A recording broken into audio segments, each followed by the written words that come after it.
Blog Talk Radio.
bavandimwe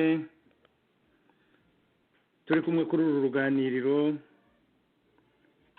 duhuriye hano kugira ngo twumve ijambo ry'Imana ndagira ngo mbasuhuze mu izina rya Yesu kandi mbaha ikaze kugira ngo twigire hamwe ijambo ry'Imana nk'uko tubimenyereye buri wa mbere w'isabato cyangwa se dimanche cyangwa se Sunday. Iyi saha turahura tukaganira ijambo ry'Imana. N'uyu mugoroba rero cyangwa se igicamunsi kuri bamwe cyangwa ijoro ku bandi, igitondo ku bandi, ndagira ngo mbakire bavandimwe kandi mbashimire yuko mwigomwa kugira ngo duhure tuganire ijambo ry'Imana.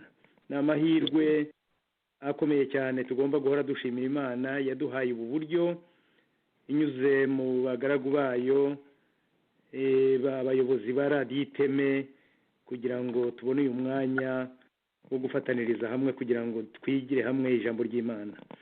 Uyu mugoroba iki kiganiro cyo mu ijambo ry'Imana kigiye kuyoborwa n'umuvugabutumwa Paul Kanyenzi kandi nawe nkaba muhaye ikaze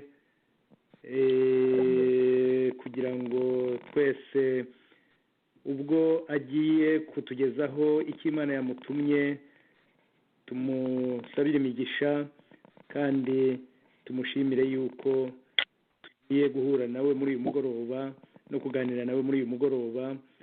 Ahasigaye reka tumutege amatwi, ariko mbere y'uko tumutega amatwi reka dusenge. Amen.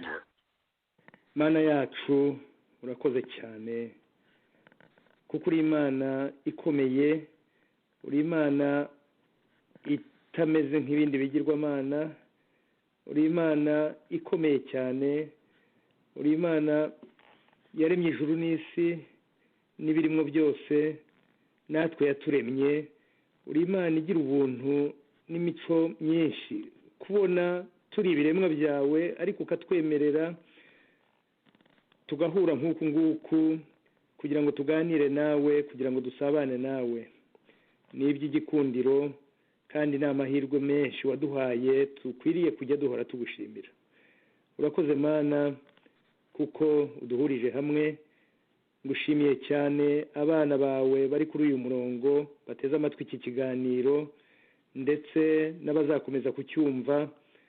Ndagusabye kugira ngo ibiganiro nk'ibi waduteguriye bijye biba ibiganiro byo kudukiza, kugira ngo bidukizanye ndetse n'imiryango yacu, bijye biba ibiganiro byo kutwiteguza kuza kwawe, kuko ibimenyetso byose bitugaragariza yuko kuza kwawe kwegereje, kandi twe kujya tubivuga gutya gusa cyangwa tubibwirwa gutya gusa ngo bibe amasigara byicaro, ahubwo tujye tubigira ibyacu mu mitima yacu no mu ngiro zacu, kugira ngo tube abakwiteguye, kugira ngo tubere abandi urugero, kugira ngo tukugaragaze aho tugenda hose, kugira ngo tuguheshe icyubahiro. No muri uyu mwanya turagushimye kandi turakuraritse kugira ngo ubane natwe. Uyu mugaragu wawe Paul Kanyenzi wateguye, ndagusabye kugira ngo umutegure kandi inarijye iyo ari yo yose muri we ipfe mu izina rya Yesu. Nuko rero ndamukuragije kandi natwe twese tukwiragiza kugira ngo tubane nawe, byambaje mu izina ryera ry'umukiza wacu Yesu Kristo. Amen. Amen, amen.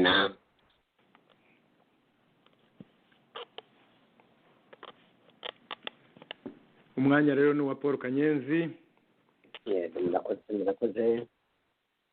Ndabashuje mwese abakurikirana iki kiganiro tugiye kuganira hamwe muri uyu mugoroba, n'abari muri studio badufasha kugira ngo iyo communication igende neza, n'abazagikurikira kandi mu kindi gihe, kandi buri wese mwifurije amahoro n'umugisha n'imyiteguro kandi yo gusoza uyu mwaka neza n'iminsi mukuru wa Noheli. Nuko rero uyu mwanya nagira ngo tuganire ijambo riboneka mu Bafilipi igice cya 3 umurongo wa 13 na 14. Ni amagambo Pawulo yandikiye itorero ry'i Filipi, avuga ati: bene data, sinibwira yuko maze kugifata, ariko kimwe cyo nibagirwa ibiri inyuma ngashingira ibiri imbere. Ndamaranira kugera aho dutanguranwa ngo mpabwe ingororano. amen. Amen, amen. Ayo magambo rero Pawulo yayandikiraga itorero ry'i Filipi, itorero n'abantu bahuriraga n'ibibazo buri gihe, intambara za buri gihe, yo bahoraga mu byago bikomeye cyane. Noneho rero bagiraga n'abanzi kandi bakunda guhora babagirira nabi, bakabasenyeraho umudugudu wabo. Bari mu kaga gakomeye cyane. Abantu rero bari bamaze kwakira ubutumwa, nabo akaga ntikabanyuragaho. Akaga iyo kaje burya ni muri rusange, urebye kuko umwanzi aba yibasiye buri muntu wese waremwe n'Imana. Nuko rero abahawe ubuhamya ati kandi abita bene se rwose muri Imana, muri Kristo Yesu, abatekereza ubuhamya avuga ati cyo nzi cyo rwose nuko nibagirwa ibiri inyuma agashingira ibiri imbere kugira ngo ngere ku bugingo. Aya rero ni amagambo burya atakwiriye kwibagirana, kuko nari mu ijambo ry'Imana. Burya imibereho y'umuntu, kugira ngo umuntu agire imibereho mizima, ni imibereho irimo iki kintu cyitwa kwibagirwa ibiri inyuma, ibintu biri inyuma. Kuko aravuga ati nibagirwe ibiri inyuma kugira ngo mbashe gusingira ibiri imbere, maze mbone uko ngera ku bugingo, ku ngororano cyangwa se ubugingo buhoraho. Nuko rero mu by'ukuri ubwonko bwacu ntibushobora kwihanganira ibintu bya kera ngo umuntu abitsindagire mu mutwe, yongereho iby'uyu munsi n'iby'ahazaza. Ntabwo ubwonko bw'umuntu ntabwo bushobora kwakira ibintu burundanya. Niyo mpamvu hari ibintu bigomba kubanza gukurwa ahantu ngo hari ibindi, kuvida nk'ibintu kugira ngo ubone aho wuzuza ibindi. Nibyo Pawulo avuga rero, kwibagirwa ibiri inyuma. Ahari se habaga hari imitingito, abatwaye ibyabo, intambara zabaga zimaze guhitana abantu benshi, ibyago, inzara. Kariya karere nako kahuraga n'ibibazo cyane. Ubwo rero tunababwira aya magambo kugira ngo bagire ibyo bibagirwa, noneho bashingiye. Niba gushingira ni ikintu kiba kiri imbere yawe ureba, noneho ukagishingira ndetse kimeze nk'ikiri kure yawe, kitari kure cyane, kugira ngo ubone gushingira, noneho ubone gushyira hantu bya bindi wibagiwe kubisimbura. Ibitaro by'indwara zo mu mutwe mu Bufaransa, imbere y'imyaka igeze kuri 4 niho nasomaga icyo ngiye kuvuga. Ngo baragenzuye baza impamvu abasazi ngo bagenda baba benshi ku isi. Noneho basanga ngo ikibitera ngo ni uko abantu batakibona aho uko babidura ibintu biri mu kantu dufite mu bwonko, ntabwo nahamenya neza, kameze nk'agasorori kagenda kajyamo ibyo bitekerezo n'ibindi byo tubona, ibyo twakira.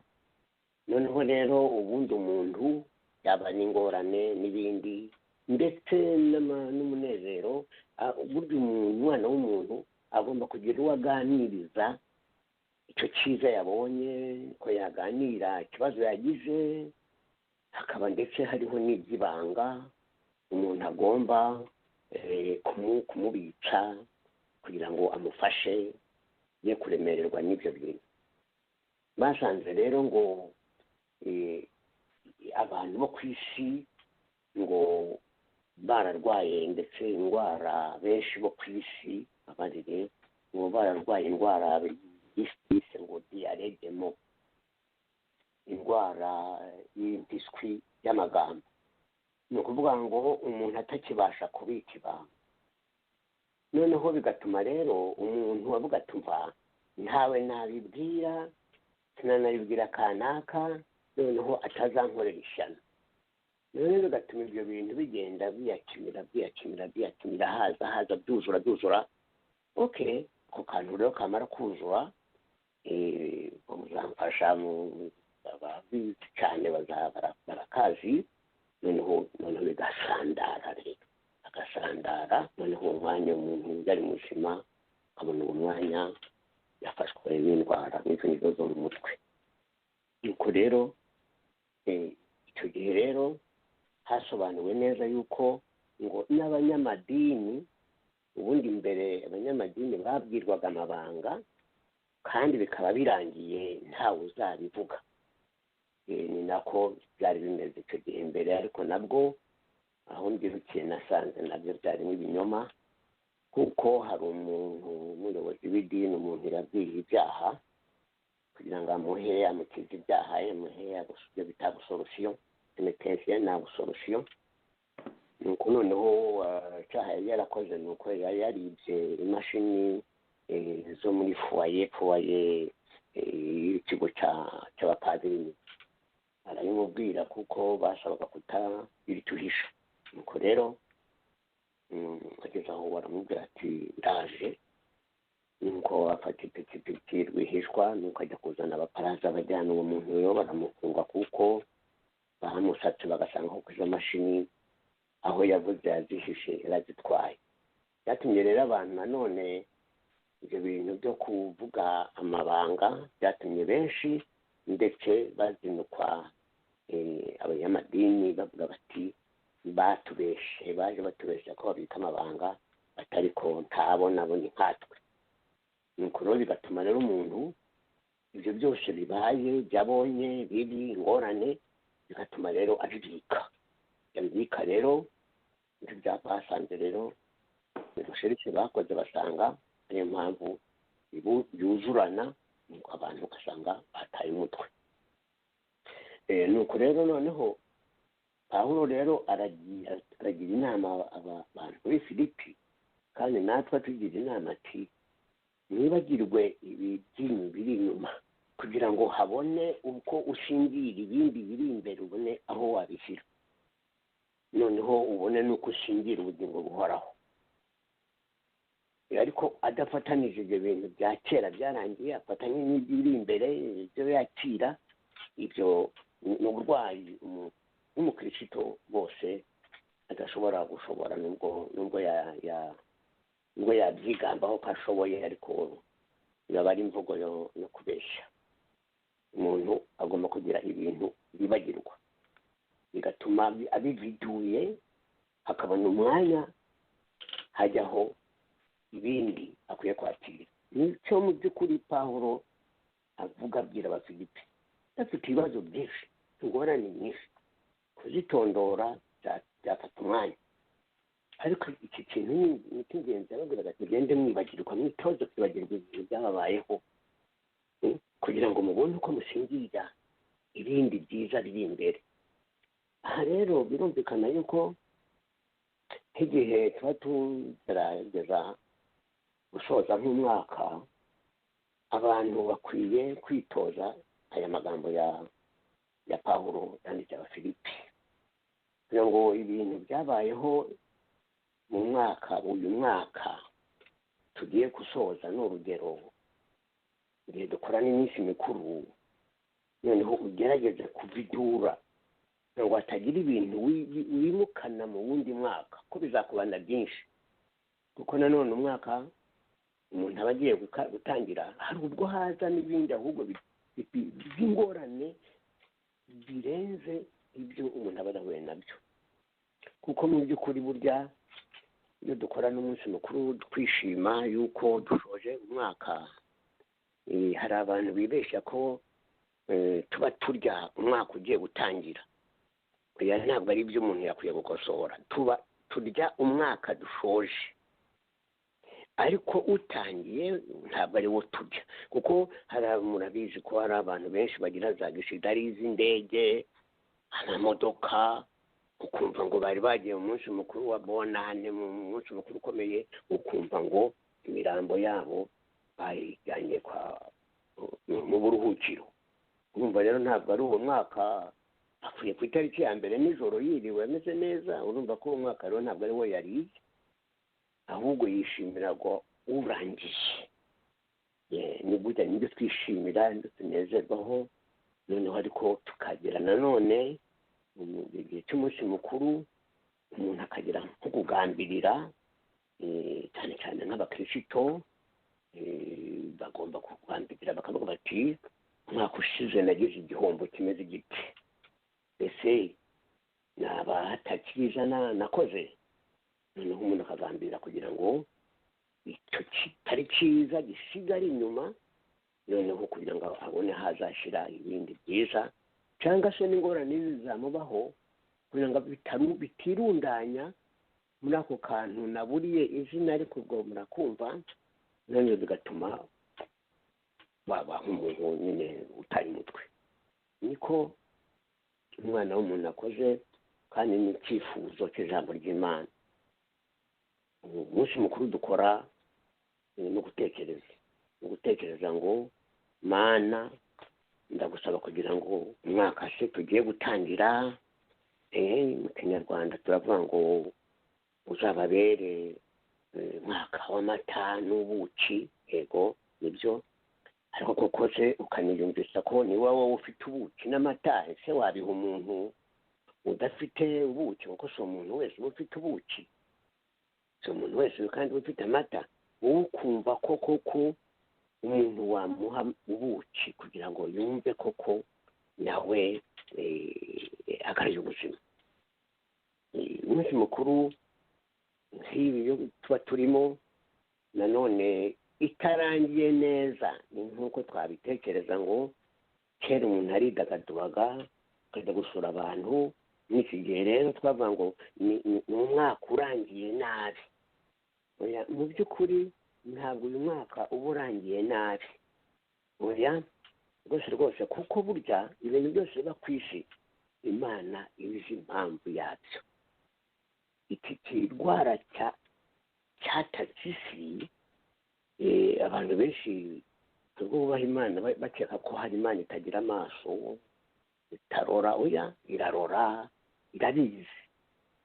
irabizi umwanzi aba abikoze, ariko Imana ikabikoramo icyigisho kugira ngo nk'iki gihe ni igihe cyo kwitekerezaho. hano twajyaga dukora umunsi mukuru, noneho abantu benshi bo hanze bakadusura, nuko bakaza kudufasha rwose bakaducurangira ndetse, ariko ubu nta muntu ushobora kwinjira hano turi.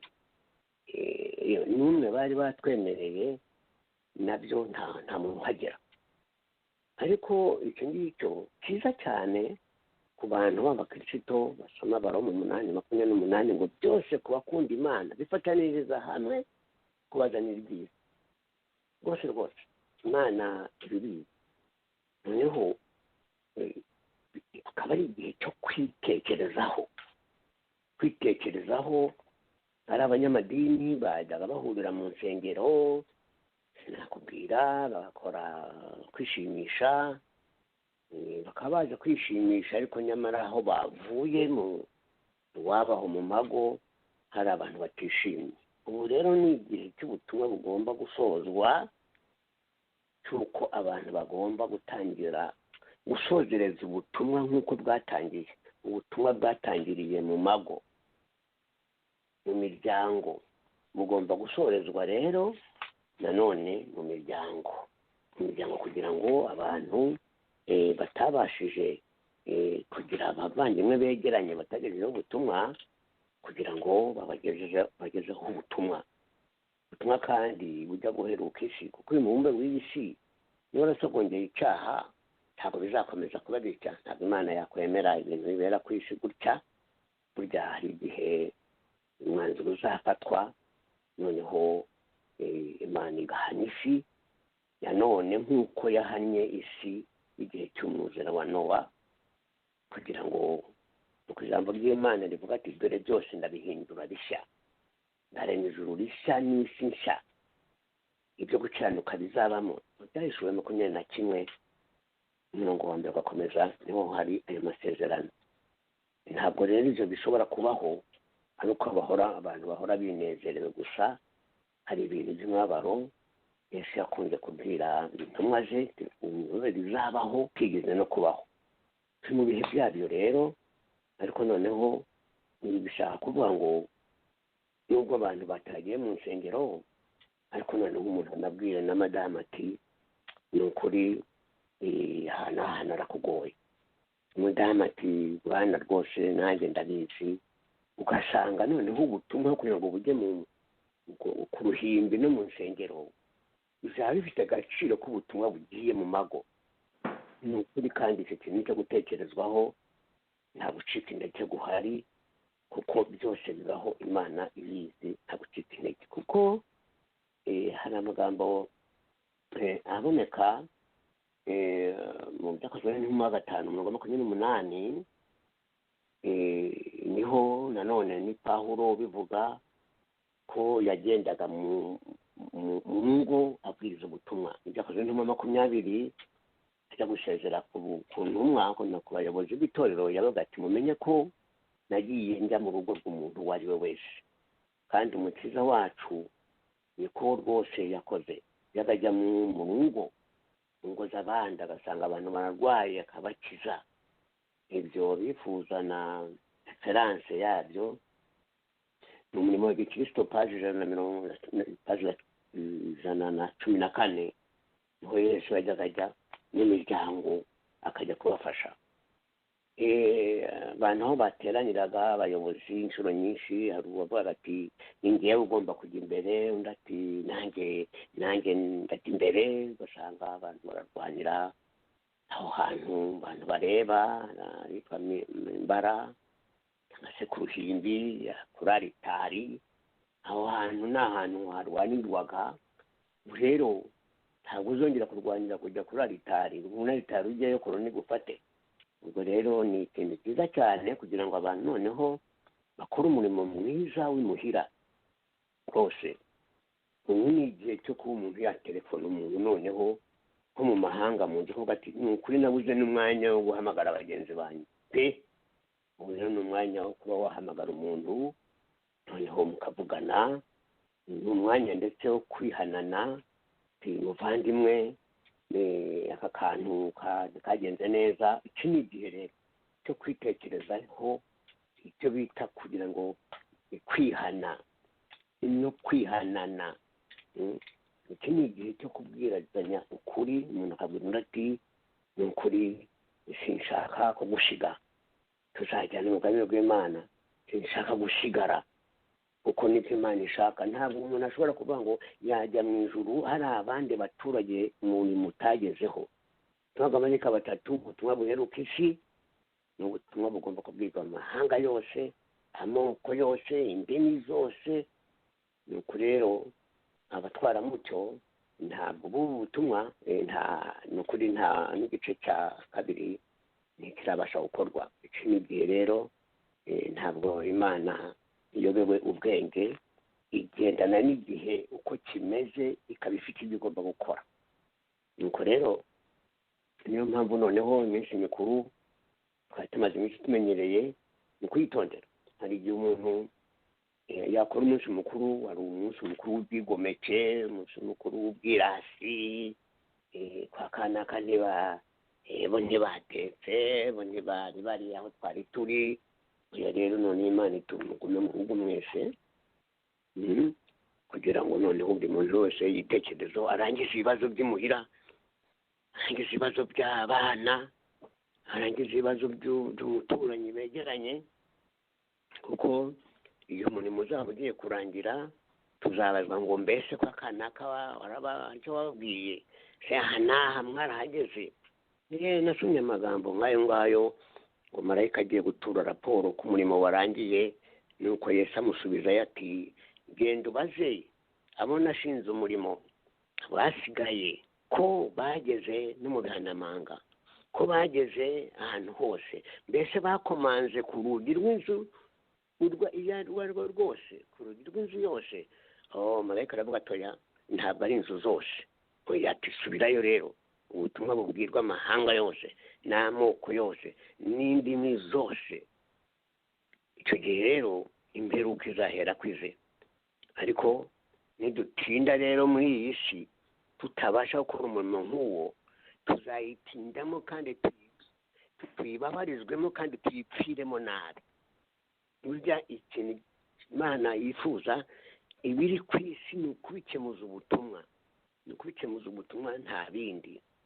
Yasomye amagambo abantu babaza Imana bati kuki duhura n'ibi bibazo, kuki duhura n'ingorane. Inyandiko nasomye yavuga ngo mugende mubibaze abasigaye, nahaye umurimo ku isi, mubaze, nta kiriho gishobora kubaho ntabamenyesheje. Aho bitwa abakirisitu niba batazi uko ibintu bishoreranye bakarirana n'abandi batabizi, nk'uko umubyeyi yarirana n'umwana we. Ugasanga nagiye nkunda kubibona ku babyeyi b'abadamu, umwana yarira yahogora, nuko ukabona mama nawe ararize, bari gusiga umwana ndamugirane rwose, umwana ndamugirane. Ariko abagabo bo ntabwo tugira ibyo ngibyo. Ubwo rero hari hakwiye kubaho umwana yarira, nyina akamukomeza akamufasha. Niba rero abantu bo ku isi batazi ibirimo kuba, abakristo nabo ngo nanjye byanyobeye, ese umuntu yaba yarabatwirijwe iki? Ese yaba yarigeze yaba umwigisha wa Bibiliya? Reka kurirana n'abarirana ya hoza, ahubwo ibyo bita ngo consolation, kamugirira, kumukomeza, kumuha igitekerezo.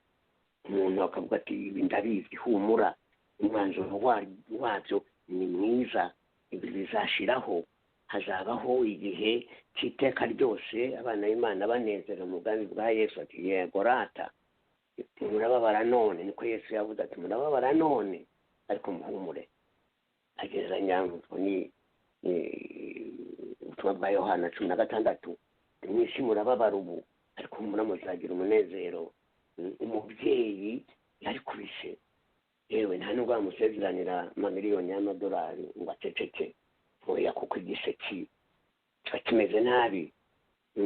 Ariko noneho uyu mwana abonetse, ni Yesu yavuze ati umwana avutse, umubyeyi agira umunezero. Niko rero no muri iyi si tubona ibiriho bizashiraho bose. Icyo gihe byaba turiho cyangwa se tutariho, tuzasinzirana ibyo byiringiro. Kandi abapfuye niringira, kandi niko Bibiliya tubwira kuba hazabaho umuzuko wa mbere, maze abapfuye bagahurira mu kirere bagasanga ni Umukiza, maze bakagenda bakamara imyaka 1000 Imana. Ubwo rero nta kiriho cy'uko umukristo nawe yaboroga. Uborogeye uri umunyabibiliya, ibibazo birimo kuba kandi warasomye Bibiliya unazigendana, ubu ni ukuzisomera mu rugo, maze abantu noneho bakumviraho umuntu yumva. Yagize umwiherero, niho umuntu yumva iby'Imana, naho umwuka w'Imana ashobora gufasha ubwonko bw'umuntu bigashoboka. Niko rero iminsi mikuru, hari igihe abantu bagira iminsi mikuru, kandi iminsi mikuru ikabakoraho bakagira ngo ni umunezero. Aho wapi? Danieli igice cya 5 umurongo wa 1 n'uwa 2 twasoma umwami Belushazari bakoresheje umunsi mukuru wo kugoma ngo nimazana ibintu, ibikoresho by'Imana y'i Yerusalemu, ngo babinyweshe inzoga.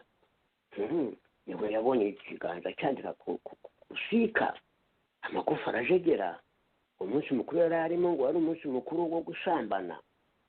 Umunsi mukuru wabagaho ku itariki ya 13 z'ukwa 10 buri gihe. Uwo munsi mukuru waherutse Belushazari akarapfuye, n'uwo munsi mukuru utashojwe muri 538 mu kwa 10 yari bigiye kujya muri 539. Nuko yaherutse uwo munsi mukuru, ntiyongeye kubona izuba nk'ejo. Yariye ibyo. Abamezi n'abapeshi b'abasirikari bari barabagose, byarangiye. Ntabwo umwanya muto Daniel asohotse avuye kumusobanurira inzozi, uwo mwanya ingabo zari zirekereje zose zimutsinda aho ngaho n'abari batumiwe bose 1000 n'inshoreke zari zihari kuko izo nshoreke wari umunsi wo gusambana ku mana yitwa Nebo. Bavuga ko ari imana y'umuhungu wa Bari cyangwa se Mariduci i Babuloni, kuko bari bazi ko ngo ariyo irinda urubibi, kuko intambara yari yabagoye bati tugiye gukora umunsi mukuru dusambane maze Nebo yirukane ziriya ngabo zameze n'abapereshi. Niko bari bazi ko ariyo irinda urubibi. Nebo Nebukadnezar, nabo ni dusu urumva ayo magambo. Nebukadnezar, Nebukadnezar, Nebo irinda urubibi. Iyo mana ngo bari bayizeho cyane, yari umugaba w'ingabo z'i Babuloni, kugira ngo igihugu kidakurwaho.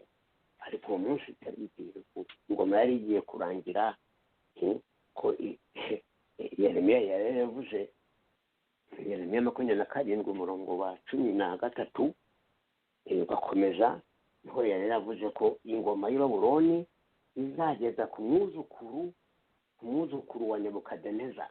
Nuko byari byarangiye ukora umurongo 27 umurongo wa 7 mabarira banemwe. Urumva yakoze umunsi mukuru kandi ubugingo bwe butazongera kubona izuba. Yakoze umunsi mukuru uheruka kandi agwa mu bibi. Hari igihe rero umuntu ushobora gukora umunsi mukuru w'ubwirasi, umunsi mukuru numva neza wo gutekereza ibi ku bandi, ariko umunsi mukuru nk'ubu twibereye mu mago ni umunsi mukuru mwiza. Ni umunsi mukuru mwiza abantu bakwitekerezaho, umuntu akareba inshingano atashoje, ibintu agatekereza. Hari abantu bavuga bati Imana zaduha umwaka mwiza, umwaka mwiza wo kumara iki? Ngiye kumenya ati Imana umwaka mwiza nkawugiramo amahoro, nzasura abarwayi, nzagaburira abajonje. Hari abandi rero bavuga tuzampa umwaka mwiza wo kugira ngo nice abandi bantu, nice abandi 6, nice abandi 8, kanaka mugirire nabi, nongere nkazi imigozi. Uwo munsi mukuru kuko umuntu bawushakira iki? Waba umaze iki? Umunsi mukuru rero nk'uyu wunanye, umunsi mukuru wunanye Noheli zabaye turi mu mago, yewe nabonye ari umunsi mwiza. Umunsi umuntu rwose yaganiriye n'umuntu wabasha kuganira, ukumva muribukiranya, kumva munavugana ibyiringiro, ukabona byumvikana kuneza ko abantu bajya guhura mu kwidagadura, kandi isi zigeraho ifungana. Ubundi tugomba twamubura kunyura mu nzira ifunganye, ntabwo ari igihogera. Isi zafungana, kaga, ingorane, inzara, intambara n'ibindi, kugeza ubwo abantu ngo bazasigara kandi barimo kungura intoboro. Apana za zindi abantu bakenyeraga, oya, hazageraho n'inda zumatana n'umugongo. Ndakubwira ukuri, hazagera igihe ntabwo umucunguzi azagaruka, abantu bibereye mu kwidagadura no kwihimbaza. Oya, niko bimeze. Abantu bazaba baratakaje ibyabo. Igihe cy'umwuzure no waburya batakaje byose, hasigaye amatungo aragiye, abandi burira ibiti, abandi ariko byose nabo amazi abageraho. Nuko barimbutse rero mu mwuzure, ariko babanje gutakaza byose. Igihe rero cy'isi iheruka abantu burya bazatakaza byinshi, hazahirwa umuntu uzatakaza byinshi ariko afite ibyiringiro mu Mana. Uwo azaba ahirwa kurenza umuntu watakaza byose ndetse n'ubugingo kandi nta byiringiro afite ku Mana. Nuko rero bavandimwe, iki ni igihe rero cyo kwibagirwa ibintu runaka bigenda bitugora. Ingorane zacu ni nyinshi kandi ntabakubwira ngo nta ngorane afite azabakubeshya. Newe nageza naho yaba afite n'ingorane ya karite do credit yamunaniye, nabyo byashoboka. Atari kuvuga wenda ngo nuko umuntu aba atambaye costume, yaba yanayambaye, ariko ingorane ni iz'abantu benshi. N'abategetsi burya barazifite. Nakuganiriye bakubwira ukuntu bagowe, urabyumva neza. Aho bazamwe bazavuga bati yaba Yesu yazaga agatwara abantu be, byananiye kuyobora. aho abashinzwe umutekano bazaba bananiwe umutekano aribo bahumanganya umutekano, imvuga kuri zivuga ibinyoma gusa, abantu babeshera abandi kugira ngo ubugingo bwabo bujyacecekerwa, ngo aribo biberaho, umwe ashaka kujya imbere undi ashaka kujya gusubiza undi inyuma. Igitangaza ibyo bizaba biriho ku isi.